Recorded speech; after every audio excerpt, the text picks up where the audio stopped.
Hi guys, and welcome back to my channel. In this tutorial I'm going to be teaching you how to create this powerful micro interaction on Figma. So this is what we are going to be learning. As you can see, splash screen comes on and slides to the next screen automatically. You can click on next button and slides to the next screen. You can click on this back button right here and it will go to the previous screen. And if you're here on the first onboarding step, you can click on skip to take you straight to the home screen without going through the onboarding screen. So if you're new to my channel, ensure you hit the subscribe button and turn on the notification bell because I'll be dropping advanced tutorial, a sequel to this one very soon. So if you don't want to miss out, click on the subscribe button, click on the notification bell to be notified whenever I drop that video. So without further delays, let's go to our Figma screen and let us prototype.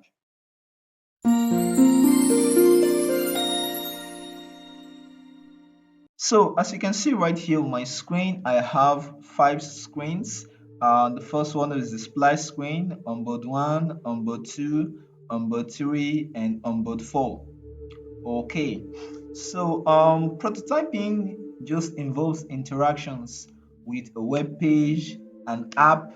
So whenever you click on a button, whenever you click on an input button, you click on a form field, you click on a person's profile picture, you are interacting with the web page or with the app. So the process of adding an action or an animation to that element that you just touched is called micro interaction. So that's what we're going to be doing today. We're going to be adding, these are static pages. There are no interactions here. These are just static pages that are designed for an e-learning app, display screen, the onboarding screens, and the main screen once the app launches. So let's view this and see what it's like without the prototyping. So let's just see it in its default state without the prototyping. So I'm just going to click on the first one here, and in order to prototype, I'll click on this present here and wait for it to load. Okay, so it's opened, and as you can see, this is the very first screen. That's why I named it the splash screen. Now whenever you open an app, there's always a pop-up that comes up that will tell you about the app. That's called the splash screen. The very screen that you see whenever you open an app is called the splash screen. So this is the splash screen for this particular e-learning app that I've designed. In order to go to the next page, ordinarily this splash screen, you're not supposed to interact with it, although some splash screens those have interactive element or hotkeys that you can click on to take to the next page. But for this particular tutorial, I want the splash screen to automatically animate to the next screen without you interacting with it. So if, as you can see, the screen is stuck on here right now, it's not moving, and for me to navigate to the other pages, I'll have to come here. And as you can see, this is one of 6 pages. It's actually one of 5, but I have another design with a frame. That's why there are 6 frames here. Otherwise, my app design, there are just 5. You can see it's 1, 2, 3, 4, 5. But I have another layer called book cover. So this is the 6th screen that is signifying over here. So we are not concerned about the 6th screen. So in order to navigate to the next page, I'll click on this next. As you can see, this is the next page. This is the next page. This is the next page, and this is the last page. This is the home page. So if this were an app, you wouldn't have this button over here. You have to interact with the mobile surface, not over here. You won't have this navigation. So let's add some interactions. Let's go to the very beginning and click on restart. So this is the first screen. So let's go over here to prototype. So as you can see, this is the inspect section, the design. Let's go to the prototype tab. So this is what we prototype. This is the prototype background. As you can see, this is the background right here is black. You can change the color from black. If you don't want black, you can change the prototype color to something else. So let's say red. If you come over here now, you see that the color has changed. You see that. So that's just how you do it. Let's take it back to black. All right, so you can change the device that you want to prototype with. You can change it from 100 large to 100 small, but ensure that whatever frame you are changing it to should be the same frame on which you designed on. You can't design on 100 small and then choose, excuse me, you can't design on 100 small and then decide to change the prototype frame to 100 large. It will just break your design. You're not supposed to do that. And you can't design on a mobile frame and prototype on an Apple Watch or MacBook Pro. That's not how you do it. whatever you design or whatever frame you design on is what you are also supposed to prototype on. All right, and you can also change it from landscape to portrait mode. And the device, the color of the device, is if you check the edge of the screen, it's somewhat silver. You can change the color from this silver color to something else. So let's look on the model and click on gray. As you can see, the color has changed. It's no longer looking like silver. It has changed. I think I prefer the other one, so let me change it back to silver. Excellent. So let's prototype. This is the first screen, so I'll click on this screen. You see this small dot right here that says plus. You can either click on this place and drag it to the screen you want to prototype it to, or you can click on add interaction. This is a long way. I wouldn't advise you do it that way. So you just click on this and drag it onto the next screen. So you see that, and as you can see, the flow, this is flow one, is starting from this screen, and from this screen now you are telling the app to go to the next screen. But how does it work? It's currently sent to on tap, which means before the splash screen will move on to this next page that says verify certificates, the user will have to tap on the screen first. That's not what I want. I want it to automatically translate to the next page. So I'll click on this on tap and change it to after delay. So after 800 milliseconds, navigate to onboard one. And how do I navigate it? Is it instant? No. Let me use push, or let's say slide in. Let me use slide in, and the direction. As you can see, the direction, you can change direction over here. You can change it like so. You can change it like so. You can change it like so. So I'm going to use this one. I'll use this one instead rather. Okay, yeah, let me use this one. And yeah, after delay 800 milliseconds, navigate to onboard one. You can change the screen. If you don't want to navigate to onboard one, you can animate it, navigate it to onboard two, onboard three, onboard four, whichever. But I want it to navigate to onboard one, so I'll leave it at that. So let's test this.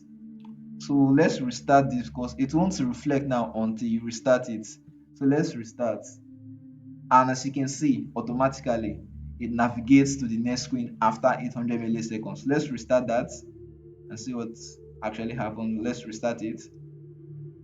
As you can see that I didn't touch it, it just automatically navigated to the next screen. So that's how you add micro interactions to pages. Now what I want to happen is that from this onboard one that we are in now, I want the user to be able to go to the next screen when he or she taps on this next button. You see this next button right here. So I'll click on this next button, not on the frame, not on the frame, not this. I'll click on this next button, and you see the plus right here. I'll click and drag it to the next screen.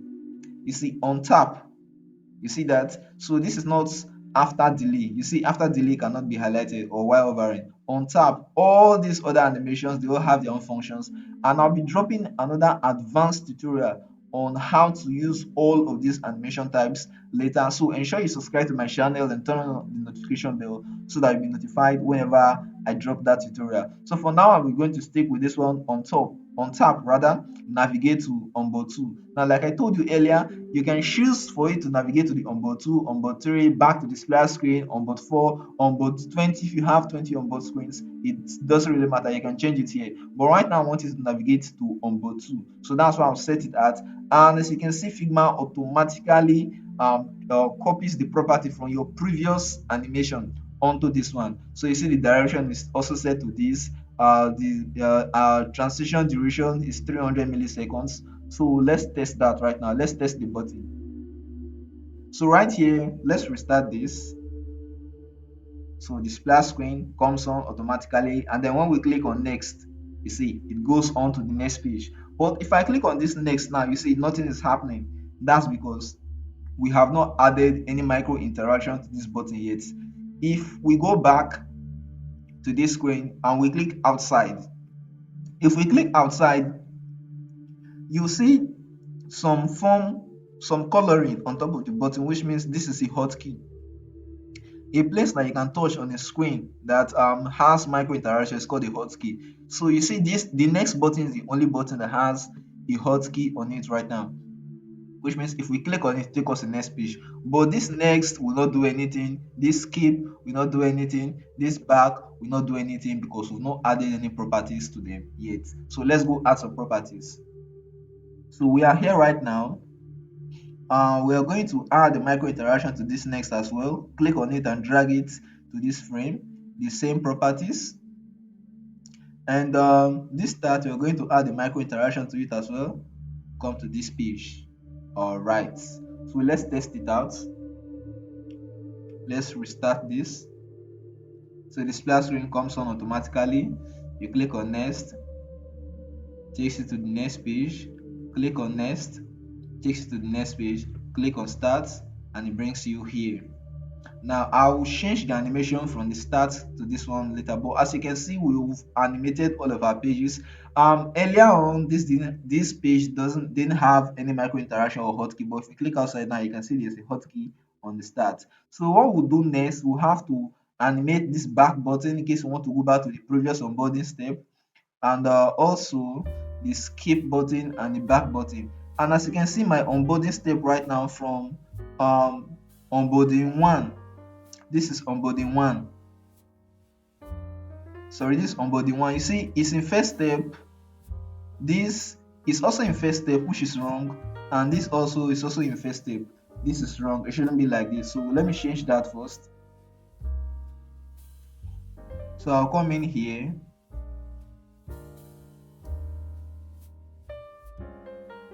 I'll go back to design section, design tab, and then I'll come here.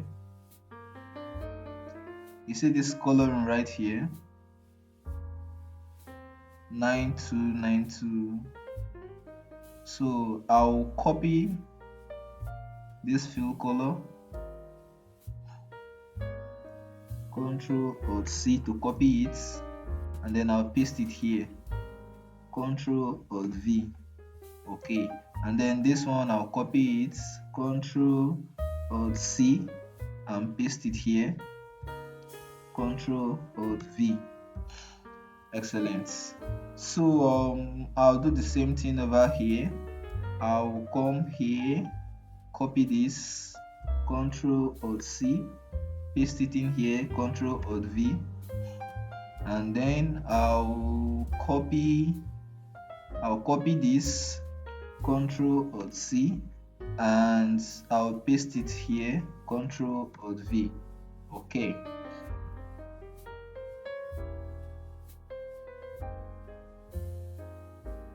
Alright, so let's proceed with our prototyping. Now that I've fixed that, let's proceed with our prototyping. So we've already prototyped each of these buttons right here. The next thing we're going to prototype now are these back buttons and the skip button.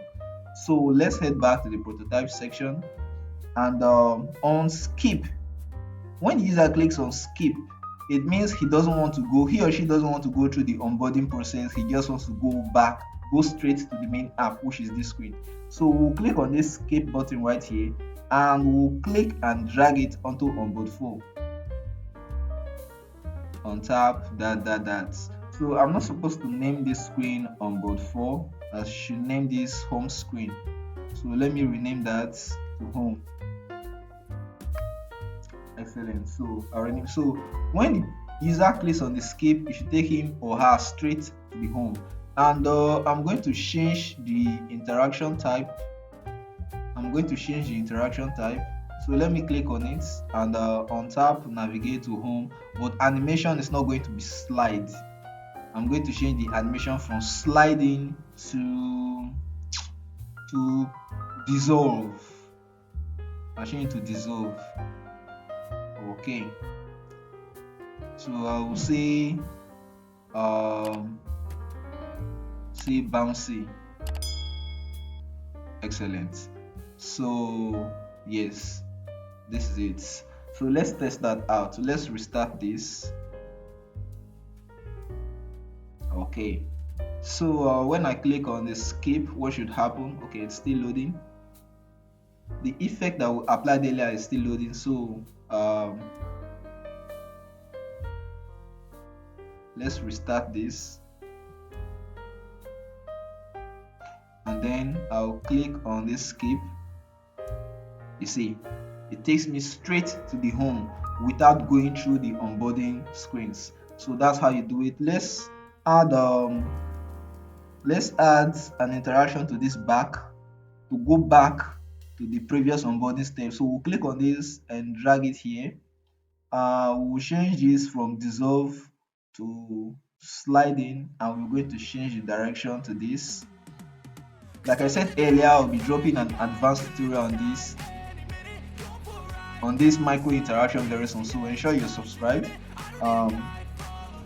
Let's add the same micro interaction to this back right here, and it should take you this way. I think that's about everything. Okay, I think that's about everything.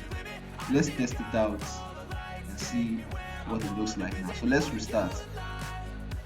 Excellent. So the splash screen comes here automatically. Now we can click on next to go to the next screen, click on next, go to the next screen, or we can click on back and it will take us to the previous page. Click on back. Okay, I don't want it to bounce. I don't want it to bounce, so I'm going to change that. Let's go to prototype. Click on this. Click on this.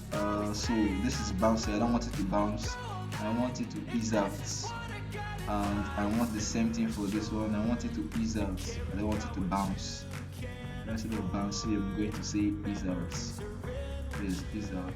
Ease out. Where is it? Okay, this is it right here. Ease out. So I don't want it to be bouncy. I don't want the animation to just be popping up on the user's face, because micro interactions should be used minimally. You don't want to put it everywhere and cause distractions to the user. So let's check that again. Let's restart this. Okay, so click on next,